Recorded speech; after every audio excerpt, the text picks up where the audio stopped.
Imagine saving hours every week while mastering negotiation, all with AI. This week, Maxwell Stevens reveals how he's harnessed AI to boost productivity and deliver greater value to his clients. You don't want to miss this one. Tune in. Are you a real estate agent eager to unlock the power of AI to boost your productivity and scale your business? Then you're in the right place. Welcome to Real Estate AI Flash, the weekly podcast that takes AI from a buzzword to a business tool, making it approachable and actionable for agents like you. I'm your host, Rajiv Sajja, and each week I interview agents from across the country who are using AI to transform their careers. Join us on this journey to become an AI skilled agent and take your real estate career to the next level. Now let's get to this episode. Well, welcome to another episode of Real Estate AI Flash. Today is going to be a good one because I have admired Maxwell Stevens and his mom, who are like co-brokers. I mean, he's going to clarify it, but mom and son team of Berkshire Hathaway Home Services Pocono Real Estate. I would typically say admire from afar, but they're very close to where I live, so I admire from a near. But it's great to have Maxwell Stevens on the podcast. I recently was chatting with him about his use of AI, and I thought our listening audience would benefit. And he's also a member of what I believe is the future of real estate, which is the Rethink Council, which is 10 to 12 forward-thinking, credible real estate agents who are really our future of real estate. So it's great to have Maxwell on the show. Welcome to the podcast, Maxwell. Thanks, Rajiv. This is awesome. Thank you. It's an honor to be on. Thanks for asking me. Yeah, and when you and I were talking, we'll get into this, but you were talking about a couple of ways you were using AI, and we'll get to it. But I'd love for the audience to get to know you a little bit. How did you get into real estate? Tell us the Stevens story. Yeah, so real estate's, I feel like I've shared this a lot, but real estate's been my family business my entire life. My mom and grandma started the company, and they used to take us as kids on caravan. And we, after like the fifth or sixth house, we'd be like, please, not another house. So it's just been in my blood, really. I moved away in my 20s to Montana to ski and bartend, and then I traveled the world, which was like an amazing experience. I'm so grateful for that. And then I came home, and we had an opportunity to switch from Berkshire to Berkshire Hathaway, my mom and I, and we were like, are we going to do this? And we did it. And so my mom's the broker, owner, chief visionary, we call her. And I'm the top agent. So I'm really grateful. I couldn't have done it without my mom. You know, if you recall, you and I we were at Marketing Forum in Palm Springs, was it? Like a couple of years ago? Yeah. Yeah, like you, me, and your mom were like riding and we were talking about your dream of buying a Tesla, or not a dream, but it was happening very soon. Hers, yeah, she got one. She got one, yeah. And I really sensed a servanthood with your mom, but giving back. I watch her videos on Facebook. She's amazing on the content she puts out. But obviously our podcast is about AI. So let me kind of bring it back to the, when was your first aha moment? I believe like life is filled with a series of aha moments, whether it's professional life or personal life. But when was your first aha moment with AI? Well, it's funny because I'm going to bring my mom into the story a little bit. So I was watching, I don't know if it was like Westworld or like the Will Smith movie with iRobot or something like that. And my mom goes to me, why are you watching that stuff? It's so far-fetched. And I was like, Mom, it's actually pretty real right now. Like we're living in this moment, like, or at least the beginning of it. And, that was our first aha moment. And then as far as like business, I just started to dig into it and play with it. And the biggest aha moment was like, this is going to take a lot off my plate. And that was it. Like, okay, let me use this to, not do the mundane that I hate doing anyway, and focus on either building more business, focus on time with my daughter, or, creative things. So that was really my big first aha moment. Yeah. And, it's interesting you say that. There's two groups of people I find agents-wise when I talk to a lot of people around AI. one that are just purely fearful of AI. Mm-hmm. Like, just, and you could be in that camp for a little while in terms of the fear, but you and I know that our business is human. I mean, it happens with human connection. And to your point, if you could take a lot of the ordinary stuff off your plate and automate it, and I have I have a saying, it takes about automate the ordinary with AI so you can personalize the extraordinary. I love that. Right? It's the 20% that you can go deep on with people so that your 80% is taken care of versus it chewing up so much of your time, right? So that's a great way to think about it. Look at all the processes you're doing as a real estate agent, and the question that I've always asked, because I've been on this journey for like 2 years, like dug deep, Maxwell, with AI and doing all this stuff, podcast, talk to a lot of agents like yourself. Anything that comes to me now, I ask myself, can AI help me with this? Yeah. Right? Like asking that question, kind of slow down a little bit so you can speed up, with all of the mundane stuff. So that's a great analogy. So let's kind of dive in. You mentioned two things to me that really piqued my curiosity when we were talking the other day. And I'd love for us to dig in on specific things you're doing that would help agents like yourself that are listening to the podcast. So let's get into it. I think that, I use it for the normal stuff, emails, some texts, listing descriptions. What I've started to use it as like almost a search engine, like using it to look up things. And so that's been helpful. But what we were talking about the other day is I actually have the device with me. This little thing right here, let me pull it out. And we'll put a link to that Maxwell thing in the show notes, just so all of you have it. Go ahead, Max. Yeah, for sure. This is so thin, and it actually slides in this little pouch, and you can put it on the back of your phone, right? And it's a AI voice recorder, and it's changed. I don't take any more notes. You just hit play, and it records. I've done it with Rethink meetings. I've done it when Mark Stark was speaking at Explosion. I do it as much. I use it a lot, and so it picks up a lot around the room, big rooms, small rooms, and it will type the whole entire conversation you've had, and then it will summarize with bullet points, and then it'll give you action items. And you can tweak it where it's like, is this a speaker? Is this a meeting? I've even had it. It's even distinguished like, okay, Rajiv said this. Noah said that. It's picked up so much. The technology in this small little credit card thing, it blows my mind. It's unbelievable. And how do you use it at client meetings? Like you always tell them, hey, I want to record the conversation, so I make sure I capture all the meetings. So you want to set the stage a little bit, right? Yeah, you definitely want to be careful with it a little bit. You want to let people know you're recording them just for, laws and stuff like that. Yeah, but, for sure. With client meetings, I had one the other day where we were sitting at the conference table and they were just not rambling off. They were, just explaining what they want in a house, what their situation was, what their financing was like. And so of course I was like, I'm recording you. It picked up everything. It summarized it into what we talked about.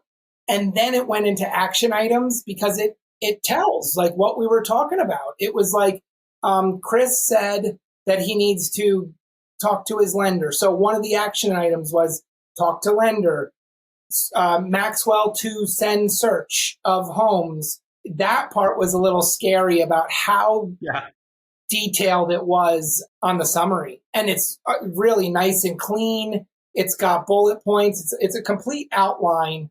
And then it will also do like a mind map right on the app. And so does it connect to anything? Like as you click record, does it typically, obviously, it has an interface you have an app on your phone for it. Yeah. And it documents everything there. Is it easy to move the minutes into like a Google Doc or something like that? Yeah, it's like copy paste. You can save doc files. You can save as PDFs. I think this is like a launch of the product, but they really dialed it in. They really did. I don't know if you can see it, but this is the summary of Mark Stark's Yeah, uh, no, I mean, yeah, no, keynote I think it's great. explosion. That's awesome. Yeah. So let me ask you this magic question, right? So it saves you a ton of time and really pay attention to details that you might miss, right? Because hundred you're like percent. listening, documenting, I mean, the whole thing. So in a given week, how many hours, kind of guesstimate this, Maxwell? How many hours this device has helped you save? Oh, I have no, like, Gross countless, estimate, like a countless. few hours a week, easy, Easy. Yeah. easy. You Yeah, know what? I think the more important thing for me too is that I'm able to be present in the moment with my clients. I'm able to be present 110%. at, Yeah.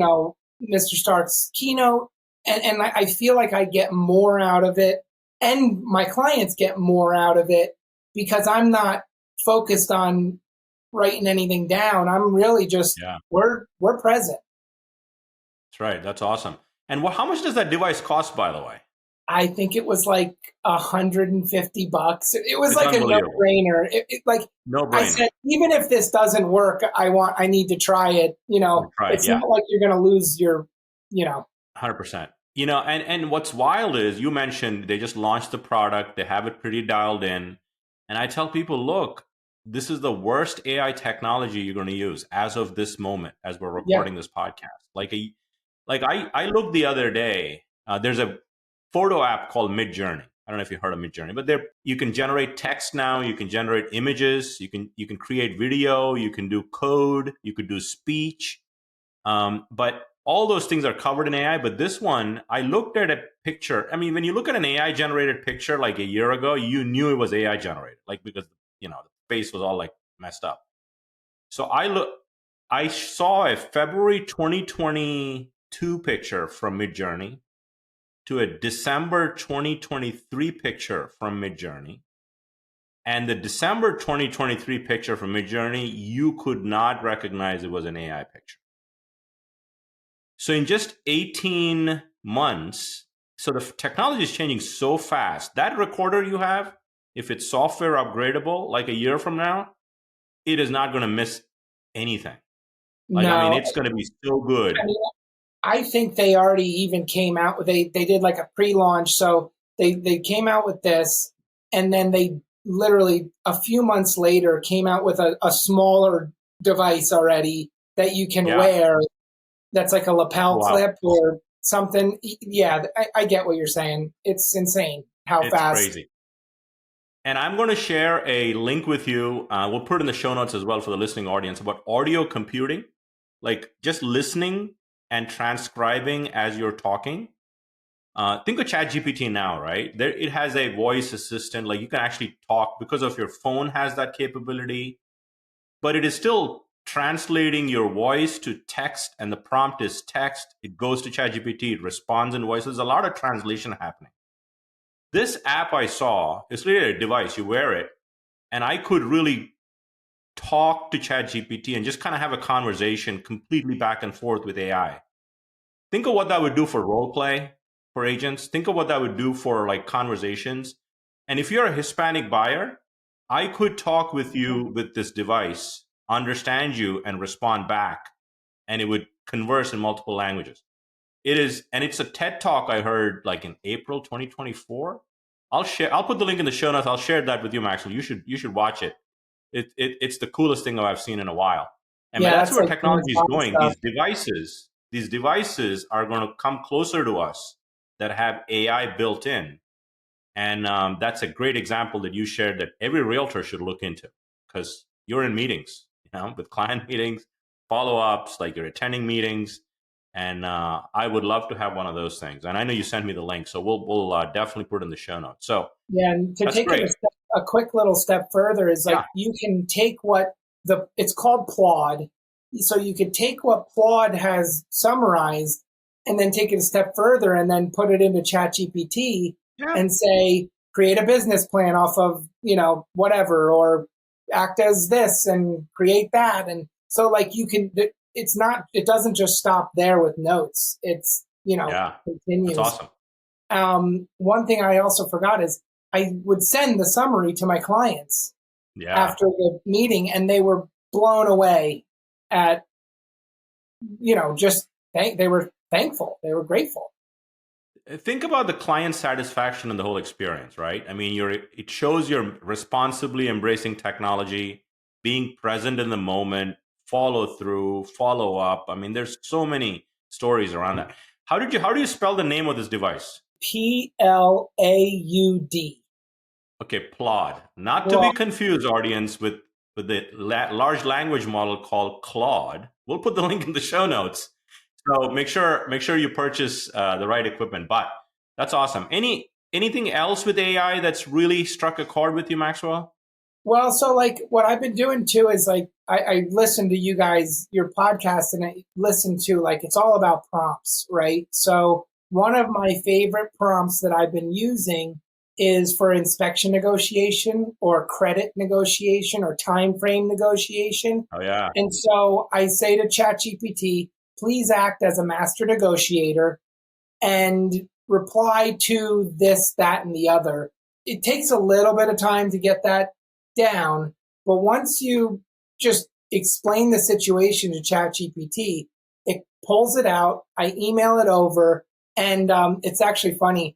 I've been getting results for my buyers and sellers, not having to pay an extra $2,000 or whatever, like whatever the concessions were at the time. And my transaction concierge, she's the best.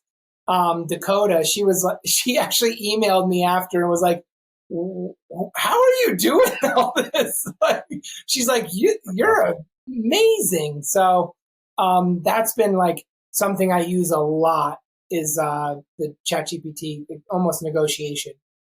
Yeah, so you're sort of using it for negotiation tactics to personalize the response back and really maximize the value you're offering to your buyers and sellers. Yeah, and I think it also like it's you. Of course, there's three stages, right? Or well, there's the inputting, the prompt, the output, and then my input into it, fixing it, right? And I think Yeah. it articulates. It just articulates it better for me. It helps me find what I want to say, and it's very. You can say act as a nice master negotiator. You know what There I you go. mean? So I think there's a lot more to it, but like a lot of me goes into it. But it's a huge help. It's a huge help. Yeah, over time, I think you should build like a Maxwell Negotiator custom GPT that has That's all of cool. the knowledge of your business, the way you want to conduct it, the words you want to use, and I think, but you're starting the right path, though. I think that is awesome, and there's so many things you could do with it. But you found two use cases. One was with Plod, which was saving you a bunch of time and really adding value to your clients, and the other was potentially saving or helping your clients make more money. And looking like a rock star. So two great use cases. When I talked to Maxwell about this, I said, you know what, our audience needs to listen to this because it's practical use cases that you could apply in, week out to have AI take your business to the next level. So as we wind down, I'm asking our guests two questions that I think, you've been in real estate 6 years, your mom, I didn't know your grandma. So this is like a whole family business here, Maxwell, Oh yeah, right? So I'm actually yeah. in my grandfather's office. This That's was his awesome. office when he was in the Yeah. business. Yeah. So what advice, if you were to, knowing what you know, and you've been very successful in the short time you've been a real estate agent because you've been, I call it, you've been standing on the shoulders of giants like your mom and your grandma. So you learn a lot, you soak it in, and with the Rethink Council. So what advice would you give your younger self if you started in business today? Oh, I mean, I just did a video on this. I just posted it today, actually, but it reigns true for me right this minute. And, I say in it, be scared and do it anyway.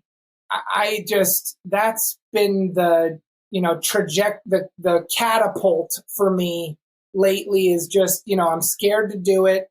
I'm scared to be on this podcast, or I'm scared to be speaking, or scared to start doing video. And I wish I did it faster. I wish I did it Yeah. sooner.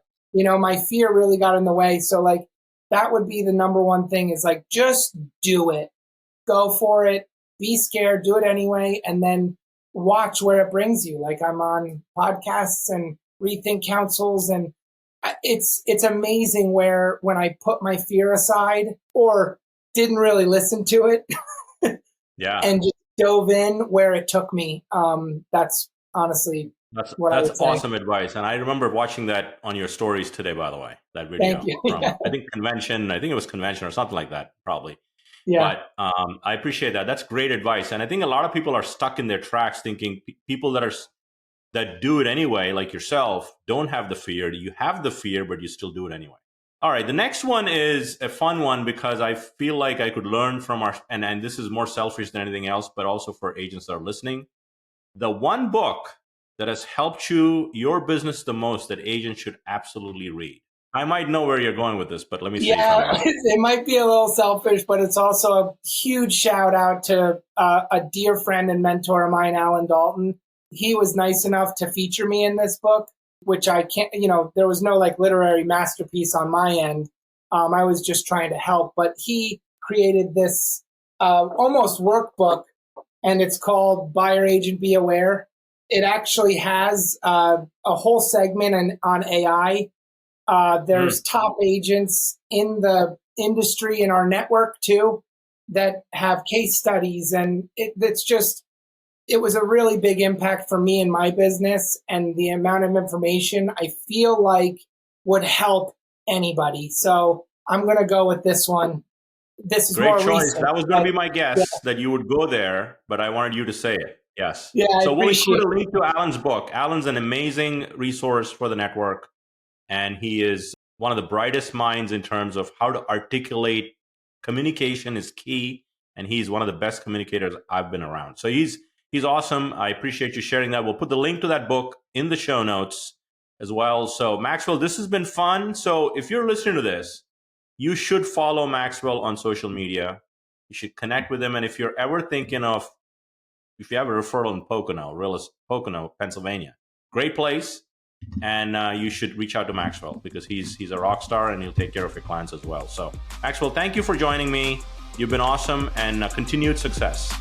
Thank you so much, Rajiv. It's an honor, really. You made it to the end. Nice. My goal with this podcast is to elevate your AI skills every week.